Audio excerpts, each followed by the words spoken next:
The Old Man and the Sea by Ernest Hemingway, Part 3. I wish I had the boy, the old man said aloud.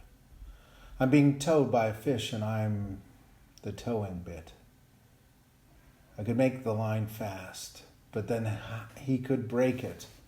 I must hold him all I can and give him line when he must have it. Thank God he is traveling and not going down.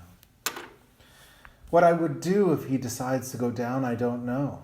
What I'll do if he sounds and dies, I don't know. But I'll do something. There are plenty of things I can do.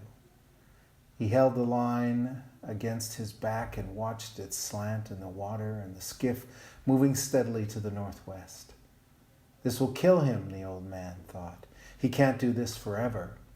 But for 4 hours, the fish was still swimming steadily out to sea, towing the skiff, and the old man was still braced solidly with the line across his back. It was noon when I hooked him, he said, and I have never seen him. He had pushed his straw hat hard down on his head before he had hooked the fish, and it was cutting his forehead.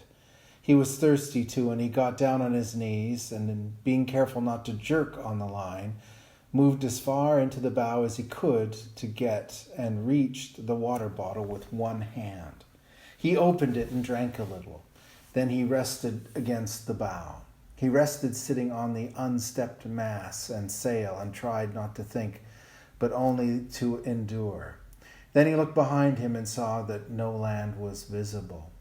That makes no difference, he thought. I can always come in on the glow from Havana. There are 2 more hours before the sun sets, and maybe he will come up before that.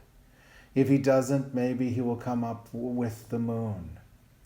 If he does not do that, maybe he will come up with the sunrise. I have no cramps and I feel strong. It is he that has the hook in his mouth. But what a fish to pull like that. He must have his mouth shut tight on the wire. I wish I could see him. I wish I could see him only once to know what I have against me. The fish never changed his course nor direction all that night, as far as the man could tell from watching the stars. It was cold after the sun went down, and the old man's sweat dried cold on his back and his arms and his legs. During the day he had taken the sack that covered the bait box and spread it in the sun to dry. After the sun went down, he tied it around his neck so that it hung down over his back, and he cautiously worked it down under the line that was across his shoulders now. The sack cushioned the line, and he found a way of leaning forward against the bow so that he was almost comfortable. The position actually was only somewhat less intolerable, but he thought of it as almost comfortable. I can do nothing with him, and he can do nothing with me, he thought. Not as long as he keeps this up. Once he stood up and urinated over the side of the skiff and looked at the stars and checked his course. The line showed like a phosphorescent streak in the water straight out from his shoulders. They were moving more slowly now, and the glow of Havana was not so strong, so that he knew the current must be carrying them to the eastward. If I lose the glare of Havana, we must be going more to the eastward, he thought. For if the fish's course held true, I must see it for many more hours. I wonder how the baseball came out in the Grand Leagues today, he thought. It would be wonderful to do this with a radio. Then he thought, think of it always. Think of what you're doing. You must do nothing stupid. Then he said aloud, I wish I had the boy to help me to see this. No one should be alone in their old age, he thought. But this is unavoidable. I must remember to eat the tuna before he spoils in order to keep strong. Remember, no matter how little you want to, that you must eat him in the morning. Remember, he said to himself. During the night, 2 porpoises came around the boat, and he could hear them rolling and blowing. He could tell the difference between the blowing noise the male made and the sighing blow of the female. They are good, he said. They play and make jokes and love one another. They are our brothers like the flying fish. Then he began to pity the great fish that he had hooked. He is wonderful and strange, and who knows how old he is, he thought. Never I had such a strong fish, nor one who acted so strangely. Perhaps he is too wise to jump. He could ruin me by jumping or by a wild rush, but perhaps he has been hooked many times before, and he knows that this is how he should make his fight. He cannot know that it is only one man against him, nor that it is an old man. But what a great fish he is, and what will he bring in the market if the flesh is good? He took the bait like a male, and he pulls like a male, and his fight has no panic in it. I wonder if he has any plans, or if he is just as desperate as I am. He remembered the time he had hooked one of a pair of marlin. The male fish always let the female fish feed first, and the hooked fish, the female, made a wild, panic-stricken, despairing fight that soon exhausted her. And all the time the male had stayed with her, crossing the line and circling with her on the surface. He had stayed so close that the old man was afraid he would cut the line with his tail, which was sharp as a scythe, and almost of that size and shape. When the old man had gaffed her and clubbed her, holding the rapier bill with its sandpaper edge and dubbing her across the top of her head until her color turned to a color almost like the backing of mirrors. And then, with the boy's aid, hoisted her aboard. The male fish had stayed by the side of the boat. Then, while the old man was clearing the lines and preparing the harpoon, the male fish jumped high into the air beside the boat to see where the female was, and then went down deep, his lavender wings, that were his pectoral fins, spread wide, and all his wide lavender stripes showing. He was beautiful, the old man remembered, and he had stayed. That was the saddest thing I ever saw with them, the old man thought. The boy was sad too, and we begged her pardon and butchered her promptly. I wish the boy was here, he said aloud, and settled himself against the rounded planks of the bow, and felt the strength of the great fish through the line he held across his shoulders, moving steadily toward whatever he had chosen. When once, through my treachery, it had been necessary to him to make a choice, the old man thought. His choice had been to stay in the deep, dark water, far out beyond all snares and traps and treacheries. My choice was to go there to find him beyond all people in the world. Now we are joined together and have been since noon, and no one to help either one of us. Perhaps I should not have been a fisherman, he thought, but that was the thing that I was born for. I must surely remember to eat the tuna after it gets light. Some time before daybreak, something took one of the baits that were behind him. He heard the stick break and the line begin to rush out over the gunwale of the skiff. In the darkness, he loosened his sheath knife, and taking all the strain of the fish on his left shoulder, he leaned back and cut the line against the wood of the gunwale. Then he cut the other line closest to him, and in the dark made the loose ends of the reserve coils fast.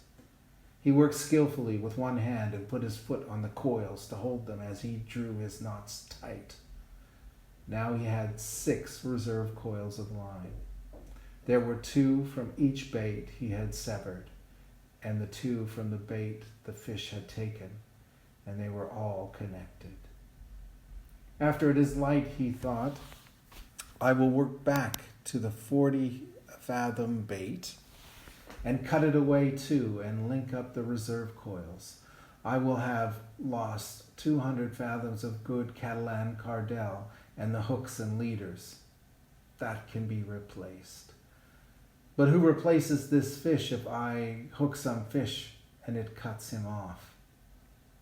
I don't know what that fish was that took the bait just now. It could have been a marlin or a broadbill or a shark. I never felt him. I had to get rid of him too fast. Aloud he said, I wish I had the boy. But you haven't got the boy, he thought. You only have yourself, and you had better work back to the last line now. In the dark or not in the dark, cut it away and hook up the 2 reserve coils. So he did. It was difficult in the dark, and once the fish made a surge that pulled him down on his face and made a cut below his eyes. The blood ran down his cheek a little way, but it coagulated and dried before it reached his chin, and he worked his way back to the bow and rested against the wood. He adjusted the sack and carefully worked the line so that it came across a new part of his shoulders. And holding it anchored with his shoulders, he carefully felt the pull of the fish and then felt with his hand the progress of the skiff through the water. I wonder what he made that lurch for, he thought. The wire must have slipped on the great hill of his back. Certainly his back cannot feel as badly as mine does, but he cannot pull this skiff forever, no matter how great he is. Now everything is cleared away that might make trouble, and I have a big reserve of line, all that a man can ask. Fish, he said softly aloud, I'll stay with you until I am dead. He'll stay with me too, I suppose, the old man thought, and he waited for it to be light. It was cold now in the time before daylight, and he pushed against the wood to be warm. I can do it as long as he can, he thought. And in the first light, the line extended out and down into the water. The boat moved steadily, and when the first edge of the sun rose, it was on the old man's right shoulder. He's headed north, the old man said. The current will have set us far to the eastward, he thought. I wish he would turn with the current. That would show that he was tiring.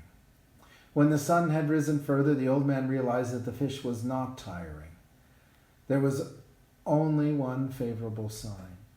The slant of the line showed he was swimming at a lesser depth. That did not necessarily mean that he would jump, but he might. God let him jump, the old man said. I have enough line to handle him. Maybe if I can increase the tension just a little, it will hurt him and he will jump, he thought. Now that it is daylight, let him jump so that he'll fill the sacks along his backbone with air, and then he cannot go deep to die. He tried to increase the tension, but the line had been taut up to the very edge of the breaking point since he had hooked the fish, and he felt the harshness as he leaned back to pull and knew he could put no more strain on it. I must not jerk it ever, he thought. Each jerk widens the cut the hook makes, and then when he does jump, he might throw it. Anyway, I felt better with the sun, and for once I do not have to look into it. There was yellow weed on the line, but the old man knew that only made an added drag, and he was pleased. It was the yellow gulf weed that had made so much phosphorescence in the night. Fish, he said, I love you and respect you very much, but I will kill you dead before this day ends. Let us hope so, he thought. A small bird came towards the skiff from the north. He was a warbler and flying very low over the water. The old man could see that he was very tired. The bird made the stern of the boat and rested there. Then he flew around the old man's head and rested on the line where he was more comfortable. How old are you? The old man asked the bird. Is this your first trip? The bird looked at him when he spoke. He was too tired even to examine the line, and he teetered on it as his delicate feet gripped it fast. It's steady, the old man told him. It's too steady. You shouldn't be that tired after a windless night. What are birds coming to? The hawks, he thought, that come out to sea to meet him. But he said nothing of this to the bird, who could not understand him anyway and would learn about the hawks soon enough. Take a good rest, small bird, he said. Then go in and take your chance like any man or bird or fish. It encouraged him to talk because his back had stiffened in the night, and it hurt truly now. "Stay at my house if you like, bird," he said. "I am sorry I cannot hoist the sail and take you in with the small breeze that is rising, but I am with a friend." Just then the fish gave a sudden lurch that pulled the old man down onto the bow, and he would have pulled him overboard if he had not braced himself and given some line. The bird had flown up when the line jerked, and the old man had not even seen him go. He felt the line carefully with his right hand and noticed his hand was bleeding. "Something hurt him then," he said aloud, and pulled back on the line to see if he could turn the fish. But when he was touching the breaking point, he held steady and settled back against the strain of the line. "You're feeling it now, fish," he said. "And so, God knows, am I." He looked around for the bird now, but he would have liked him for company. The bird was gone.